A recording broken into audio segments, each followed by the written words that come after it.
Sejam muito bem-vindos e bem-vindas a mais um episódio do Outliers, esse podcast que foi criado para te aproximar cada vez mais dos maiores investidores do mundo.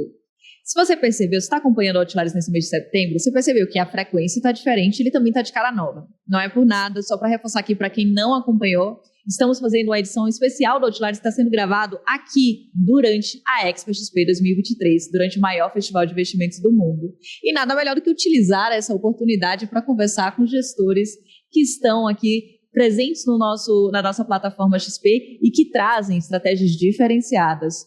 Veja bem, a pessoa que vamos receber no Outliers daqui, ele já apareceu aqui antes, contando a história sobre a gestora, no episódio 76. Ulisses Neme, CEO da Spartan, seja muito bem-vindo. É um prazer estar aqui com vocês de novo e estar aqui no meio dessa feira incrível, né, desse evento. A gente está, durante todo o ano, a gente está esperando pela oportunidade de vir aqui encontrar todas as pessoas do mercado, os parceiros, os investidores, discutir sobre todas essas coisas. E muito bacana de poder estar gravando um episódio de Outliers aqui direto da feira. Ulisses, de lá para cá, olha, já tem um tempo que você passou por aqui, inclusive foi logo após a nossa última Expo XP. E aí eu queria ouvir de você, primeiro, para quem não acompanhou o episódio, que vai estar acompanhando aqui agora o Outliers, aquele speech de elevador para contar um pouquinho quem é a Sparta e como você chegou até aqui, e depois o que mudou de lá para cá da sua última participação até agora essa Expo 2023. Então tá bom. Então a Sparta, a gente está completando agora esse mês de agosto, a gente completou 30 anos, então a gente já tem bastante história. Fazem 13 anos que a gente está fazendo gestão de crédito privado, né, de renda fixa. E hoje a gente tem cerca de 8 bilhões de reais sob gestão. Somos uma equipe de 33 pessoas, uma equipe robusta, com uma equipe de análise grande e todo um time para dar apoio em toda essa gestão de fundos, né? E a gente tem fundos de previdência, fundos abertos, fundos listados, tem assim, uma série de fundos com imposto de renda, sem imposto de renda, tem fundo CDI, tem fundo de inflação, tem uma série de produtos diferentes, né, focados principalmente no crédito privado high grade, né, que é o crédito de melhor qualidade. Né? E de lá para cá a gente teve bastante emoção no mundo de crédito, né? A gente saiu muitas mudanças, né? A gente tinha uma taxa de juros em 3,75, a gente começou um ciclo de queda de juros, né? A gente teve os eventos aí que marcaram bastante o mercado de crédito, né, de Americanas, de Light, né, e alguns outros nomes, né, que tiveram algum impacto no desempenho no MTM do mercado, né? Alguns a gente tinha Americanas na carteira, sofreu um pouquinho, felizmente não tinha nenhum dos outros nomes que tiveram problemas, assim, a gente felizmente não tinha. Alguns a gente já teve no passado, não tinha mais, mas a gente está agora num ambiente muito mais otimista, né? A gente está vendo já uma perspectiva bem melhor, não só porque os prêmios que remuneram o crédito privado, né, que a gente chama de spread de crédito, que eles estão muito mais convidativos, estão mais altos, mas a gente também vê uma perspectiva melhor para frente, né? A gente vê o risco de crédito de fato diminuindo, né, com esse ciclo de queda da Selic, e ao mesmo tempo a gente também vê um apetite maior dos investidores por risco que traz mais dinheiro para todas as classes de ativos, né? A gente costuma dizer que tem uma cascata, né? Começa a encher o baldinho do crédito privado, de fundo imobiliário, multimercado e até ações, né? Então, tem todos os gostos de risco e, obviamente, essa entrada de ativos, ela vai fazendo com que essa entrada de recursos vai fazendo com que os ativos vão se valorizando mais, então, assim, sustentam, né? Dão fluxo para essa melhora de perspectivas, né? Então, a gente está bem animado hoje com o cenário de crédito olhando para frente. Perfeito, Luiz. E antes da gente entrar um pouquinho nessa parte do cenário, eu queria entender desses 30 anos de Sparta, o que foi a Sparta no passado, o que é a Sparta hoje e o que vocês têm de perspectivas para a Sparta no futuro. Muito bem, a gente começou pensando na gestão dos nossos próprios recursos, né? E aí começou com carteira administrada, com clubes há 30 anos atrás, né? A gente tinha um foco que tinha clube de investimento e isso virou nosso primeiro fundo multimercado que a gente começou em 2005, né, que é o Sparta Cíclico, né, que é um fundo multimercado com foco em commodities agrícolas, então uma coisa diferente, muita ação na carteira, uma volatilidade alta, né? Então esse foi o começo da Sparta como gestora de fundos, né, focada em recursos de terceiros, sempre investiu nossos recursos junto com os recursos dos investidores, né? e nesses fundos. E de 2010 para cá, a gente começou a fazer a gestão também de renda fixa e acabou vendo a oportunidade que era, né? Então, quando a gente começou, praticamente não tinham gestores independentes na renda fixa, no crédito privado, né? Então, era uma coisa muito de gestora de banco, né? Você tinha basicamente as grandes gestoras de bancos eram quem tinham as opções de renda fixa. E a gente começou a ver uma oportunidade aí, né? Então, de explorar melhor essas oportunidades que a gente tinha no crédito privado, exemplo do que acontece no resto do mundo inteiro. E a gente viu esse mercado de capitais se amadurecer bastante nos últimos anos, né? Então, a gente cresceu bastante. Em 2012, a gente tinha cerca de 80 milhões sob gestão. Em 2022, a gente fechou com 8 bilhões de reais sob gestão, cresceu 100 vezes nesse período, né, o patrimônio sob gestão. E isso colhendo resultados bastante bons, inovando sempre com produtos. Acho que essa sempre foi uma marca da Sparta, né? Então, a gente, quando ninguém tinha fundo com resgate em D30, a gente lançou fundo com resgate em D30, né? Que foi o caso do Sparta Top lá atrás. Depois, a gente foi o primeiro gestor a criar um fundo de debêntures incentivadas com hedge total, né? Com perfil pós-fixado, né? Depois, a gente tem hoje uma família de fundos indexados à inflação também. Teve fundo de previdência também, que foi um dos primeiros a fazer entre os gestores independentes focados em crédito privado. Enfim, estamos sempre tentando inovar e fazer produtos que sejam bons para os investidores, porque no final a gente acaba investindo nossos próprios recursos nesses fundos, né? Perfeito. E como vocês estão distribuídos em relação ao time dentro da gestão de crédito? Como é a tomada de decisão? Boa. A gente tem... hoje a gente tem 10 analistas, mais 2 gestores e um diretor de gestão, né? Então são 13 pessoas da gestão que estão diretamente envolvidas com a gestão de crédito, né? Basicamente a gente tem, entre os 2 gestores, tem um que toca mais a parte de análise, tem outro que toca mais a parte de alocação, de construção das carteiras, e a gente também tem um comitê de renda fixa que a gente se reúne semanalmente, que ele é composto basicamente pelo diretor de gestão e os 2 gestores, mais o diretor de risco, que tem poder de veto, né? Então, a gente tem um órgão de governança para aprovar os limites para cada um dos emissores que a gente pode ter em cada um dos fundos, né? Então, é ali que a gente aprova os limites. Então, como que funciona, né? Quando a gente vê algum tipo de oportunidade, seja no primário, seja no secundário, né, passa pelo time de análise, que eles esmiuçam todo o case, né, colocam os números, planilham, né, estudam sobre a empresa, sobre o passado da empresa, o posicionamento, etc., né, fazem toda uma análise completinha e aí submetem essa análise para aprovação de um limite pelo comitê de renda fixa, né? Uma vez aprovado o limite, daí os gestores podem, de fato, montar a posição, né? Então, você pode montar no primário, pode montar no secundário. A gente olha muito para nível de preço, né? Então, a gente vale muito a análise relativa de preço, né? Então, você tem uma debênture que está pagando CDI mais 2,30, né, de um determinado setor. É importante você saber se tem outras debêntures parecidas que estão, de repente, com uma remuneração um pouco maior para um nível de risco similar, etc. Então, é uma análise constante de otimização de relação retorno sobre risco, né? E daí a gente executa, de fato, essas posições. Pode ser no primário, pode ser no secundário, né? Perfeito. E olhando para os setores incentivados, olhando para a gestão dentro do crédito de infraestrutura, como é que vocês estão tanto estruturados e como vocês olham para essas oportunidades hoje dentro da Sparta?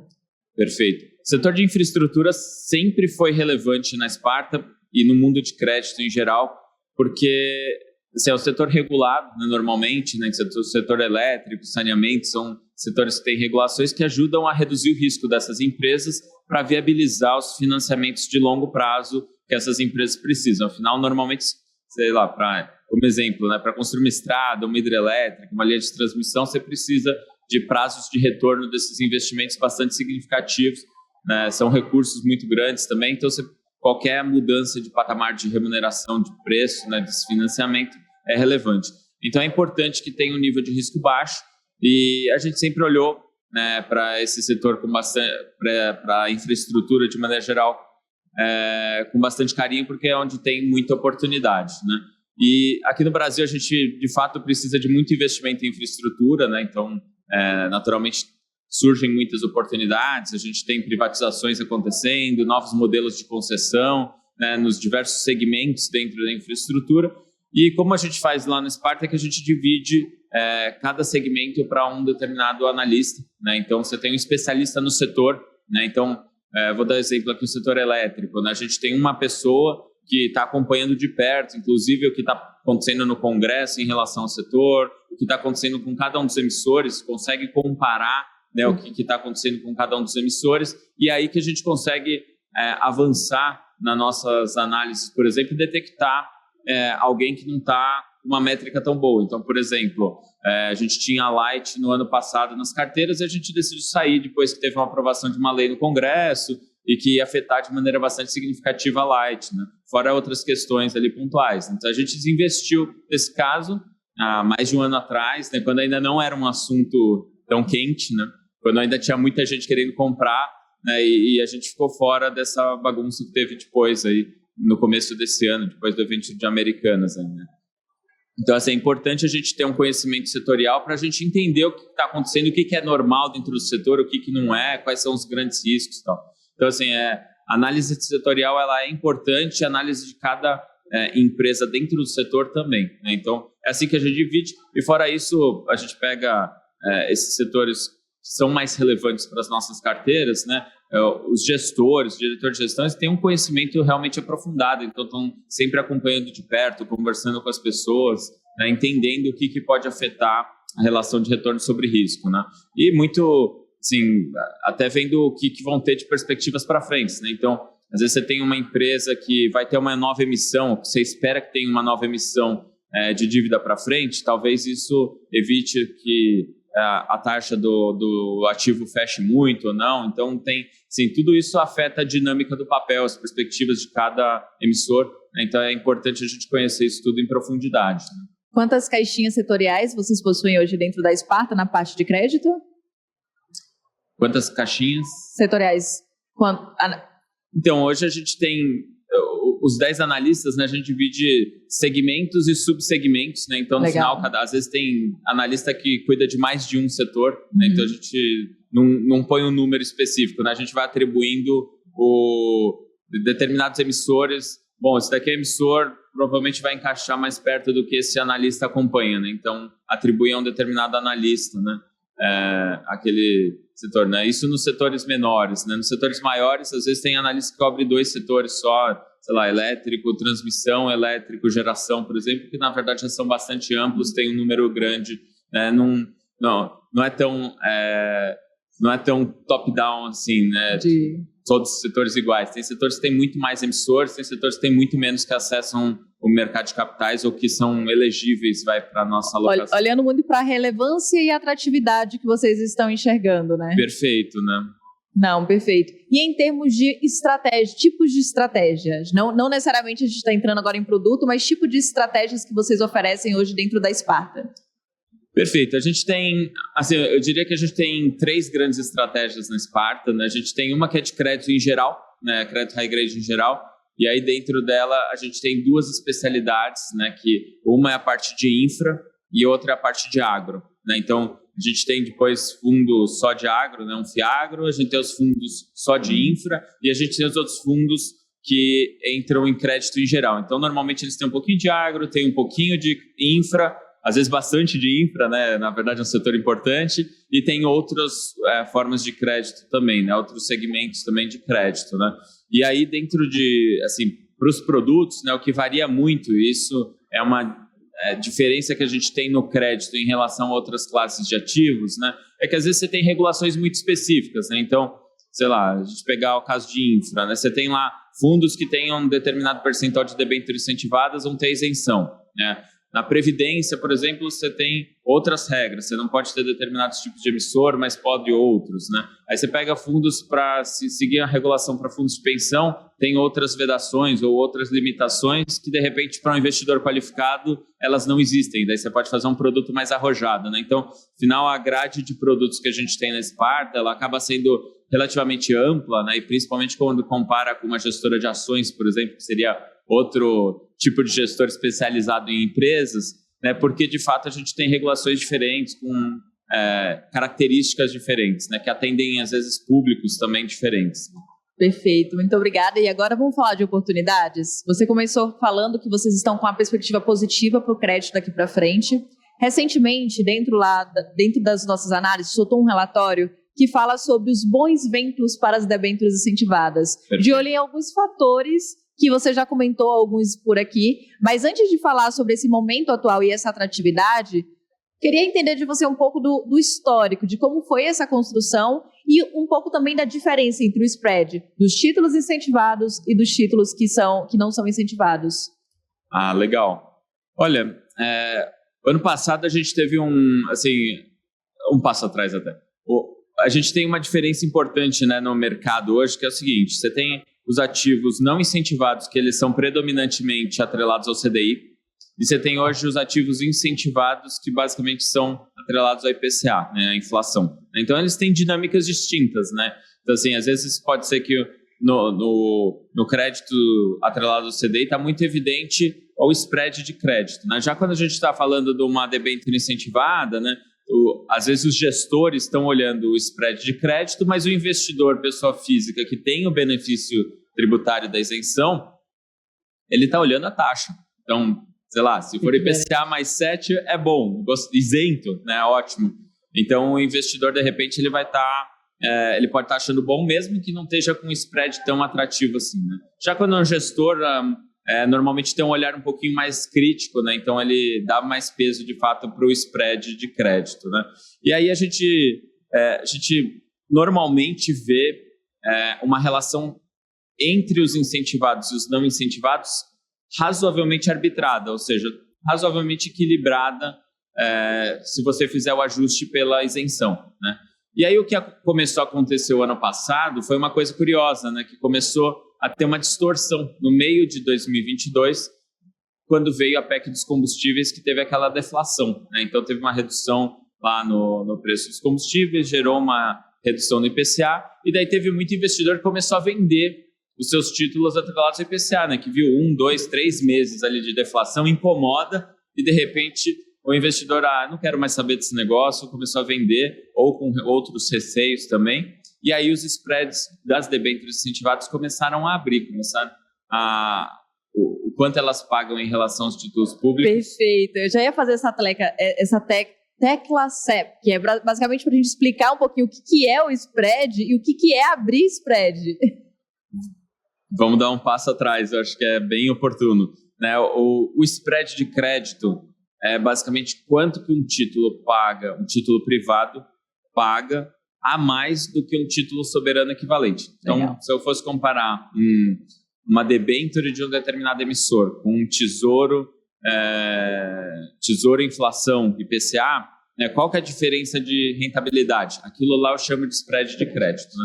E aí a gente costuma usar essa nomenclatura de abre e fecha, né, que às vezes confunde muitas pessoas, né? Eu peço até desculpas por usar esse termo assim, né? Mas quando abre, normalmente esse movimento de ficar maior, né? Então, quando a remuneração está aumentando, significa que o preço está caindo. Então, a perspectiva para frente fica melhor, né? No final, quando a gente fala de spread, de perspectiva, a gente está olhando quanto que é a expectativa de retorno para frente, né? Então, se o preço caiu, significa que a expectativa de retorno para frente ficou maior. Então, consequentemente, a gente tem aumenta o spread, diminui o preço, né? E quando fecha, né, significa que essa diferença está fechando, né? Então essa remuneração está fechando, está reduzindo. Então você tem um aumento do preço atual e reduz os ganhos que você tem olhando para frente. Na perspectiva fica um pouco menor. Né? E só acrescentando mais um pouco, antes da gente voltar aqui para essa revisão geral do cenário, o que afeta um spread de crédito? Olha, uma boa pergunta. Você tem, assim, grosso modo, você tem duas coisas que afetam o spread de crédito, né? A primeira é o fundamento mesmo, né? A própria percepção de risco da empresa, né? Então, se uma empresa tem números que começam a piorar, começa a ter menos lucro, começa a ter uma queda de receita, ou começa a ter uma queda de margens, alguma coisa assim, aí você começa a falar, bom, essa empresa realmente não está conseguindo gerar tanto dinheiro assim, tantos recursos, tanto caixa, e eventualmente ela não vai conseguir pagar o credor. Começa a aumentar o risco de não pagar os credores, né? Então, isso, a saúde financeira da empresa, essas métricas de risco de crédito afetam o spread de crédito, né? E outra coisa que afeta o spread de crédito é oferta e demanda. Então, então acho que até agora voltando aqui para a narrativa que eu estava contando, né? Quando a gente viu a deflação e os investidores eles começaram a vender as debêntures, essas debêntures incentivadas atreladas ao IPCA, né? O que estava acontecendo? Não é porque as empresas estavam numa situação pior. Exatamente, mas perfeito. Porque essas pessoas começaram a vender, né, uma questão de oferta e demanda, você começou a ter uma abertura desses spread de crédito. O preço relativo das debêntures em relação aos títulos públicos começou a cair, né? Então, isso assim, foi atrapalhando, né, a rentabilidade dos fundos, né, que tem marcação mercado, gerou mais resgates, e daí mais resgates geram mais vendas e tal. Então, a gente viu ao longo de todo o segundo semestre de 2022 uma abertura, né, um aumento dos spreads de crédito, né? E aí, quando estava se estabilizando na virada do ano, eis que a Lame, né, a Lojas Americanas, vem com aquela notícia, né, da fraude e atrapalha todo o desempenho do mercado de crédito, porque lança uma dúvida, né, uma incerteza no mercado, né? Então, os investidores eles ficam assustados, porque, poxa, uma empresa desse tamanho passando por dificuldades ou relatando lá um rombo daquele tamanho, será que não sou próximo? Vou pedir resgate, né? Então começou a ter uma onda de resgates nos fundos que fez com que mais debêntures fossem vendidas e começasse a abrir ainda mais, né, os spreads, aumentar ainda mais essas remunerações. Depois Light, né, que tanto Americanas quanto Light são emissores que tinham uma exposição importante, né, bastante significativa no mercado, né? A Lojas Americanas não tinha tantas debêntures na mão de pessoas físicas assim, mas muito estava concentrado de fato nas carteiras de fundos, mas a Light em especial tinha debêntures incentivadas, tinha muita pessoa física que tinha, então assim, afetou muita gente, né? Então causa um pânico no mercado, né? Teve muito resgate, os spreads abriram, e aí esses spreads, essa remuneração adicional, né, do risco de crédito, ela ficou tão grande que ficou no nível, chegou no nível próximo ao que era na pandemia, inclusive, né? Então, assim, preços de pandemia, né, daquele início da pandemia, que a gente sabe, olhando em retrospecto, que eram bastante distorcidos, né? A gente chegou a ver isso agora no primeiro semestre de 2023 e dali para frente. E ali foi uma grande oportunidade, inclusive, de investimento, né? Então, aquela história de enquanto uns choram, outros vendem lenços, né? Então, tinha muita gente vendendo, né, aquelas debêntures a preço de banana, né? Às vezes, debêntures de empresas AAA, assim, de excelente qualidade, setores super seguros, como linhas de transmissão, etc. E estavam vendendo com descontos de 20%, 25%. Então, a gente olhava aquilo e falava, uau, assim, oportunidade do século, né? Então, a gente comprou muitos títulos nesse momento, né? A gente, felizmente, não estava tendo resgates tão significativos e estava com bastante espaço para a gente fazer o que a gente chama de gestão ativa, né? Que é essa otimização constante que a gente faz da relação risco-retorno, né? De vender os ativos que a gente entende que não tem a melhor perspectiva para outros que têm perspectivas melhores, né? Então, a gente faz essa troca de carteira, né? Essa reciclagem de carteira ao longo do tempo. Ali a gente aproveitou para comprar bastante coisa, né? Então, e depois, nos meses seguintes, a gente viu uma recuperação, né, bastante importante aí principalmente nas debêntures incentivadas, né? E com retornos bastante fortes em todas as nossas estratégias, né? Então, tanto o fundo aberto, fundo listado, todos eles a gente teve um retorno bem importante, que não foi só uma recuperação, né? Então, aquela coisa, se você tem os ativos e tem a marcação a mercado, né? Você não teve nenhum problema de crédito, eles caem de preço e eles voltam, né? E voltam até para um patamar um pouco mais acima, né? Que é o juro do período, né? Mas mais que isso, né? A gente viu durante esse período oportunidades, e daí a gente conseguiu comprar coisas baratas, né? Então, fazendo uma analogia aqui que eu costumo usar, né? Você vê lá aquela queda de preço das ações, de repente você sabe que é o momento de comprar. Mas assim, não é porque você comprou aquelas ações baratas que você ganhou, né? Você tem que esperar, né, um tempo para o mercado se recuperar, e a hora que o mercado se recupera, você vê que você tem um ganho muito significativo, né? Então, a gente conseguiu justamente fazer esse movimento, e aí a gente teve um desempenho bem interessante nos últimos meses em todas as estratégias de debêntures incentivadas, né? E tem um ponto bem bacana nisso que você trouxe, é que os spreads de crédito também foram impactados, também não, né? Eles foram muito impactados, né, nos títulos de crédito high grade. Isso impactou não só os spreads de crédito incentivados, mas os spreads de crédito dos títulos não incentivados também, que é um mercado maior, só que com um diferencial relevante aqui. Ao contrário dos títulos não incentivados, os spreads de crédito dos incentivados já estavam abrindo há muito tempo antes. Perfeito. O que causou o que resultou esse movimento? E aí eu trago engaixando aqui nessa pergunta, já é o 6º mês que os fundos de debêntures incentivadas apresentam destaque dentro da classe de renda fixa. Por que essa recuperação foi mais rápida do que os não incentivados? Excelente ponto, né?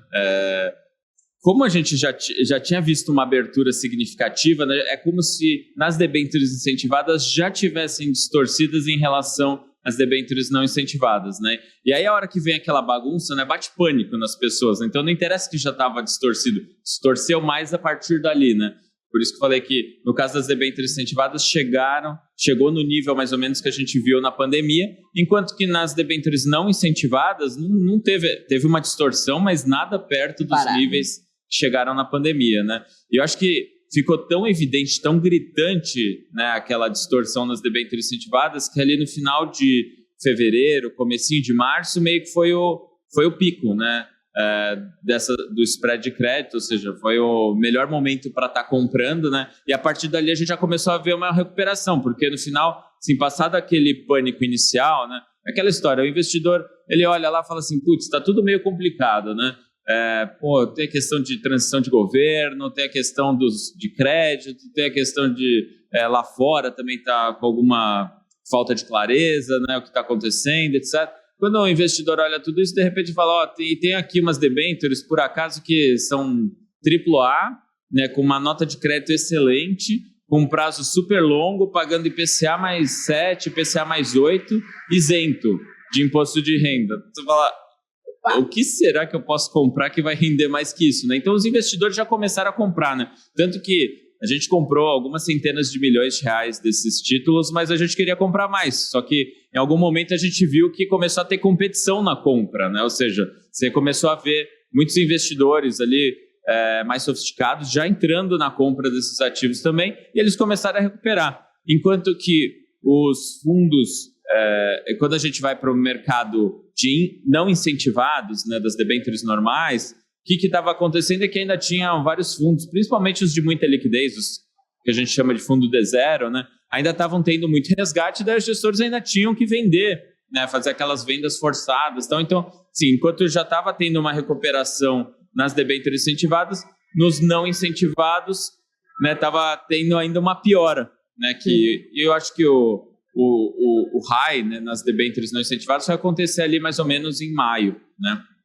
Então, bem depois, né? A gente vê uma diferença grande, né? Então, é como se nessa recuperação as debêntures incentivadas elas estivessem um pouco na frente, né, das não incentivadas, né? Então, e aí é interessante também ver a dinâmica dentro, né, do mercado de crédito, porque a gente às vezes fala, não, o mercado de crédito como um todo foi para essa direção, para aquela, mas no final, assim, é igual falar que o Ibovespa representa todas as ações, né? A gente sabe que cada setor tem um desempenho diferente, tal, ações com determinadas características também, né? E aí, quando a gente vai para o crédito, é exatamente a mesma coisa, né? A gente viu uma recuperação das debêntures AAA, por exemplo, vindo rapidamente, né? Então, hoje em dia, se a gente olha as debêntures AAA, tanto incentivadas quanto não incentivadas, elas já estão praticamente nos preços pré-americanas, né, do final do ano passado, né?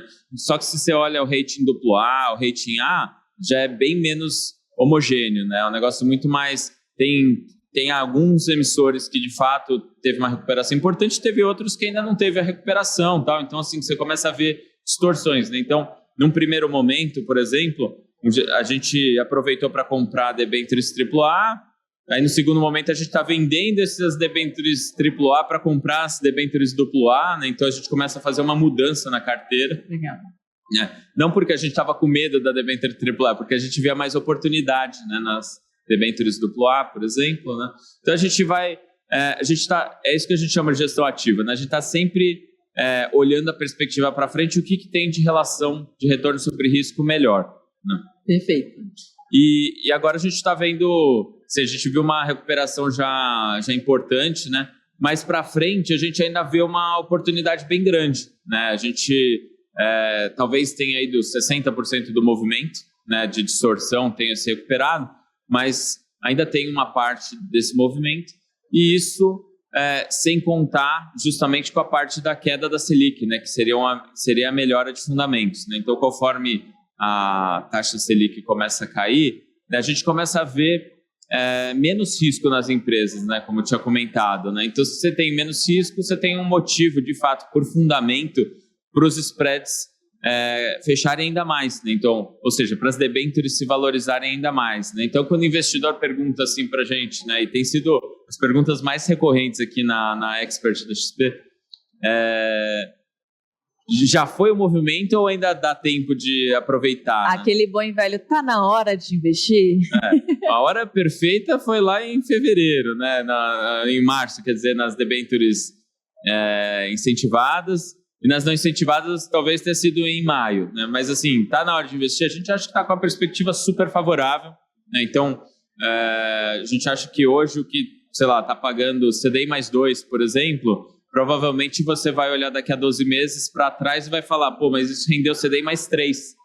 Pô, como assim? A taxa era CDI mais 2, né? Mas você, por causa da marcação ao mercado, vai ter se valorizado mais ainda, né? E provavelmente a gente vai renovando a carteira com o tempo, né? Então, a gente acha que está num momento muito favorável do ciclo, né? Está começando uma fase muito virtuosa em que você começa a ver rendimentos melhores, daí atrai mais recursos entrando, mais taxa caindo, né? Mais taxa fechando, ou seja, mais debêntures se valorizando de novo. Então assim, é um ciclo muito bom e que ele não deve se esgotar em alguns poucos meses, né? Deve ser uma coisa de 1 ano, 2 anos, 3 anos, alguma coisa assim, né? Então não é um movimento que em poucos meses ele se esgotou, né? A gente vê uma perspectiva favorável para frente, para um horizonte bem razoável. Perfeito. Um dos objetivos do Outliers é começar a mostrar um pouco da cozinha. E quando falamos da gestão de crédito, você trouxe aqui vários indicadores que são relevantes, inclusive olhar para essas perspectivas para o mercado de crédito, olhar para os spreads de crédito.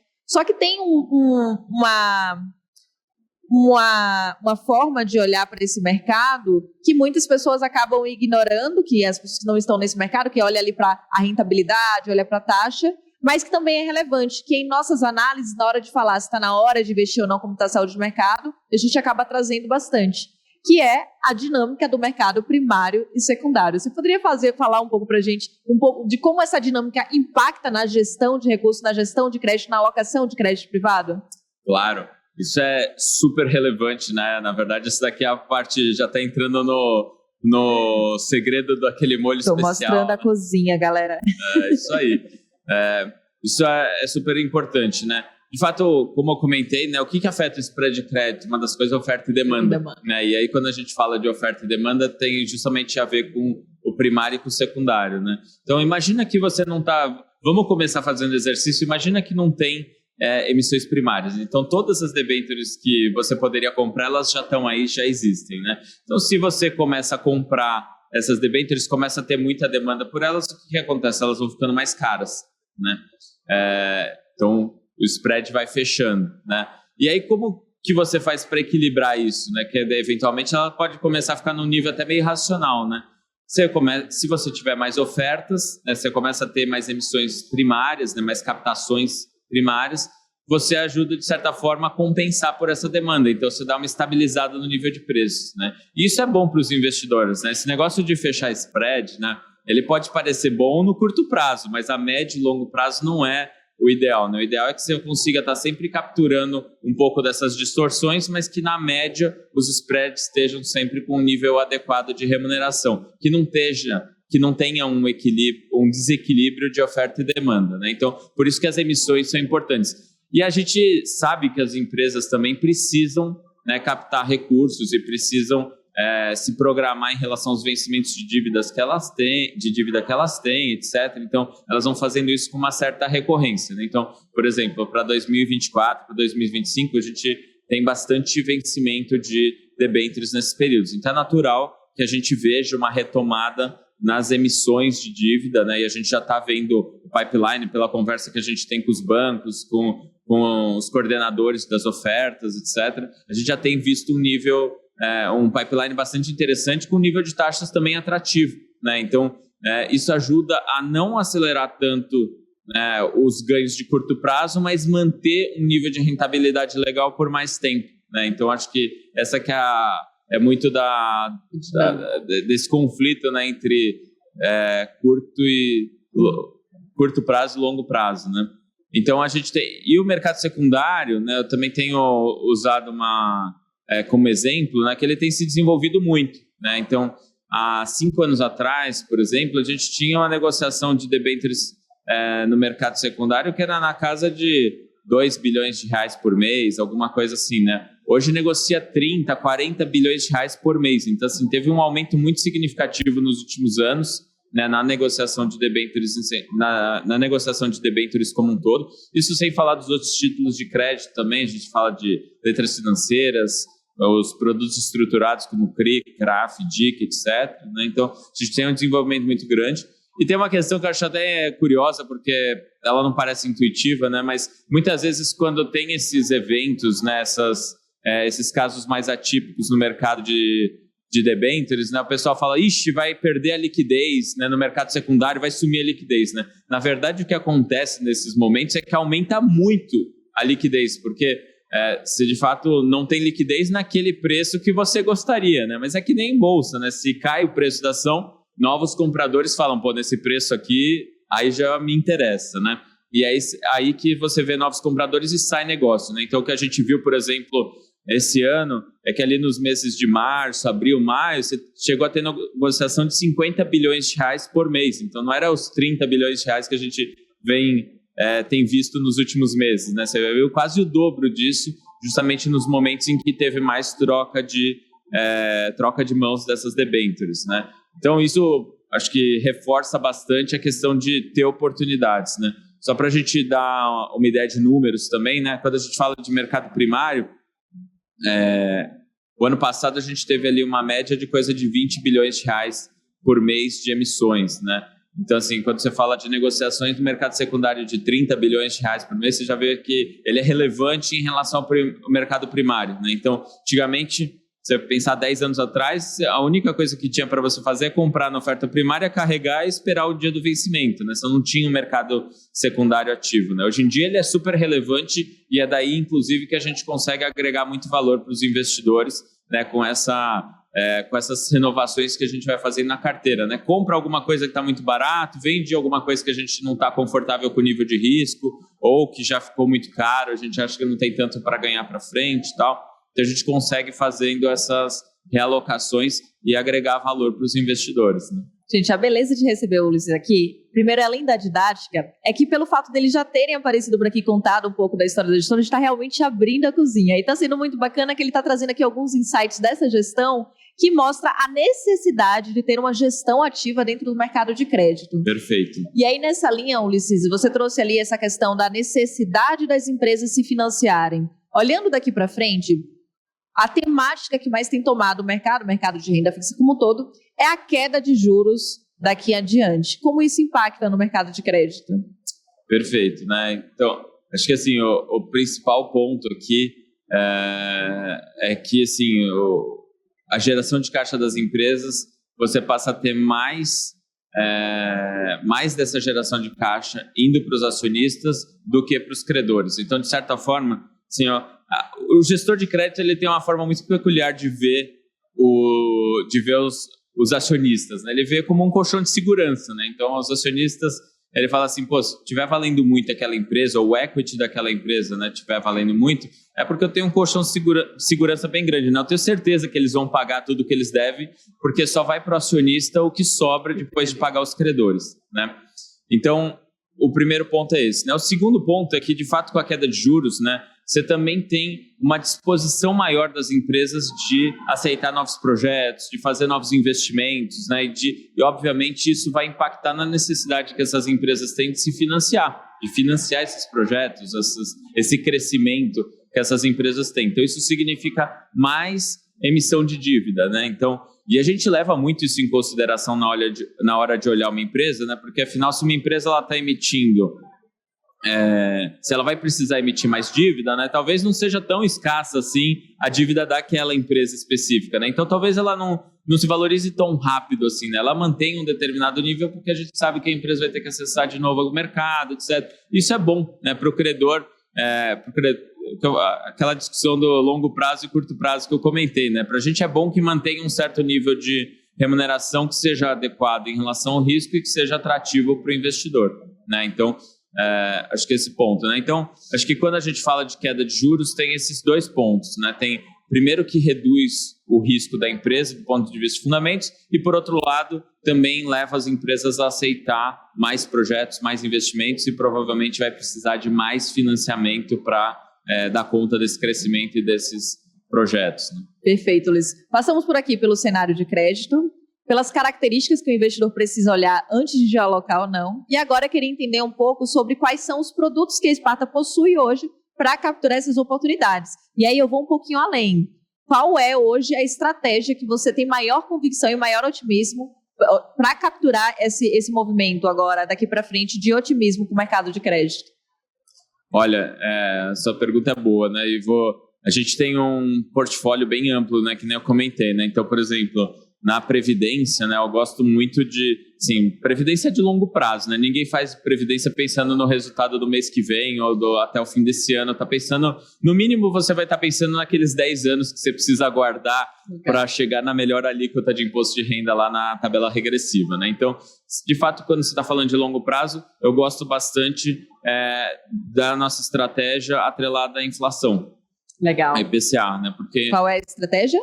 É o Sparta Previdência e Inflação, né? E ele usa o IMAB5 como benchmark, né? Como indexador, né? E a gente costuma levantar bastante a bandeira do IMAB5, né? Aqui no nosso stand na Expert a gente tem até lá uma frase que fica passando, né? Never bet against IMAB5, né? De fato ele é imbatível e ele acaba rendendo historicamente em torno de CDI mais 2% ao ano, né? Então 2 pontos percentuais ao ano acima do CDI. Com alguma volatilidade, mas que é uma volatilidade que ela não é tão relevante assim a ponto de assustar os investidores, né? Então a gente acha que é um indexador bastante ponderado e bastante eficiente, né? E eu acho que ele combina bem com previdência, né? Então é isso, né? Aí fora da previdência a gente tem, para as pessoas físicas, a gente tem dois tipos de estratégia, né? Você tem aquelas que são isentas de imposto de renda e daí focados na parte da infraestrutura, que eu adoro, é onde eu invisto a maior parte do meu dinheiro dentro da renda fixa, nas estratégias incentivadas.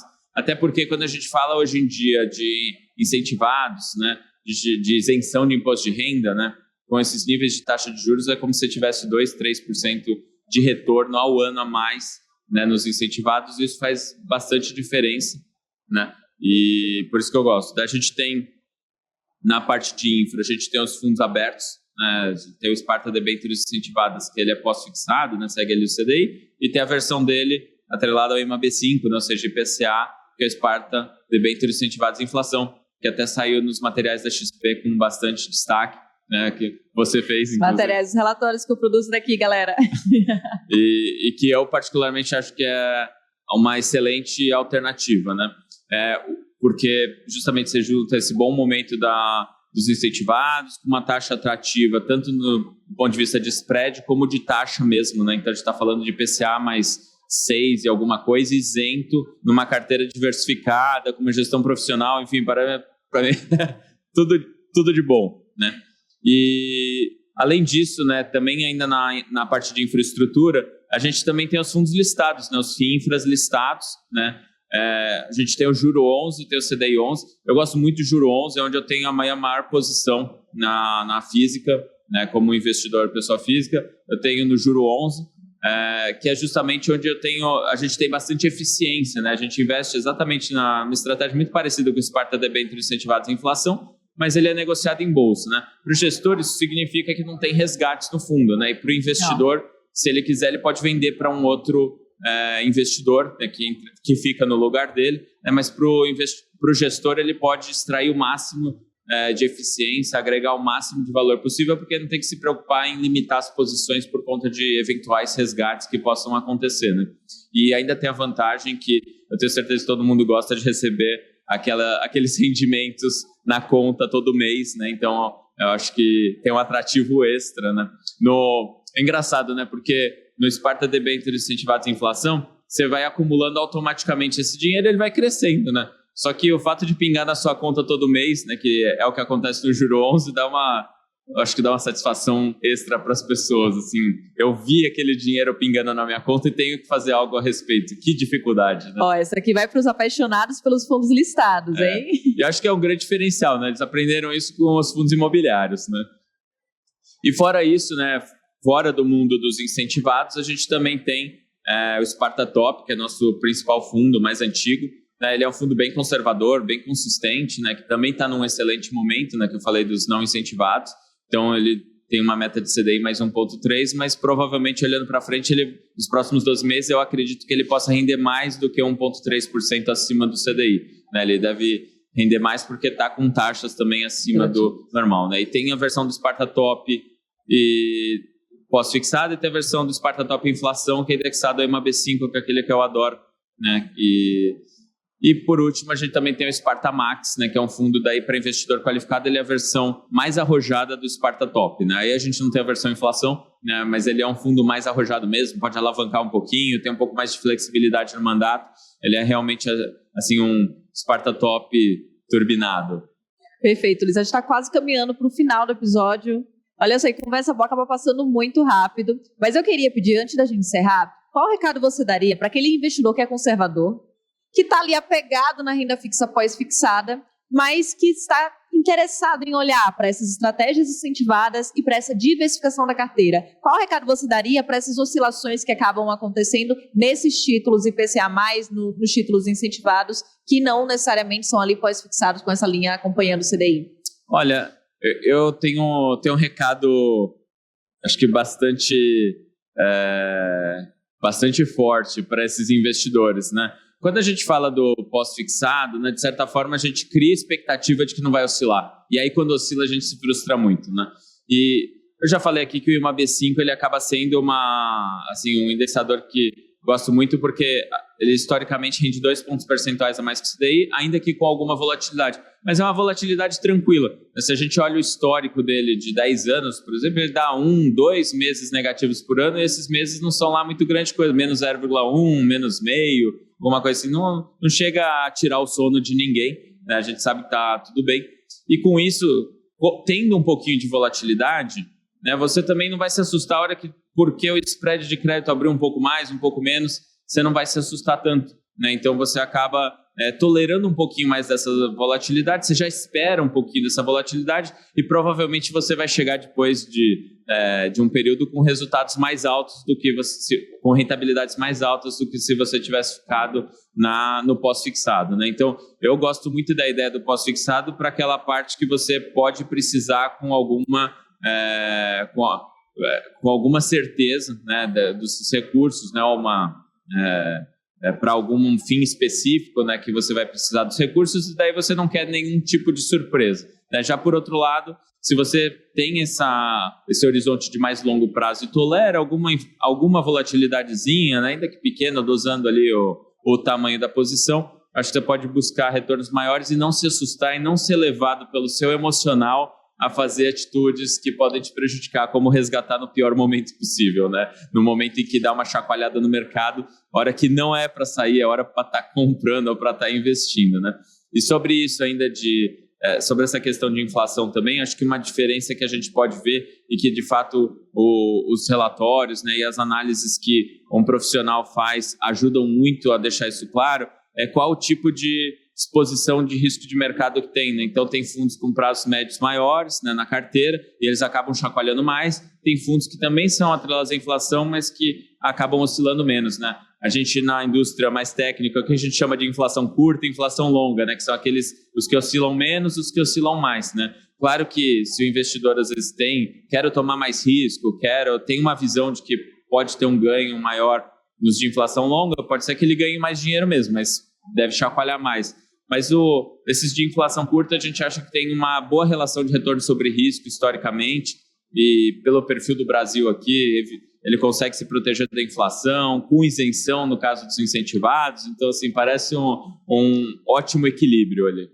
Perfeito, Ulisses. Queria agradecer a sua participação aqui no nosso Outliers. A casa está sempre aberta para quando vocês quiserem voltar, para a gente trazer cada vez mais esse conteúdo que é educacional, que abre um pouco da cozinha e que ajuda o investidor a tomar decisões. Para você que está acompanhando aqui esse episódio e acompanhando todo o Outliers nesse mês de setembro, percebeu que a dinâmica mudou um pouco. Estamos com episódios 2 vezes na semana nesse especial Expert e no mês de outubro voltamos ao normal. Esperamos vocês no próximo episódio. Obrigada, Ulisses. Obrigado, Clara. Prazer.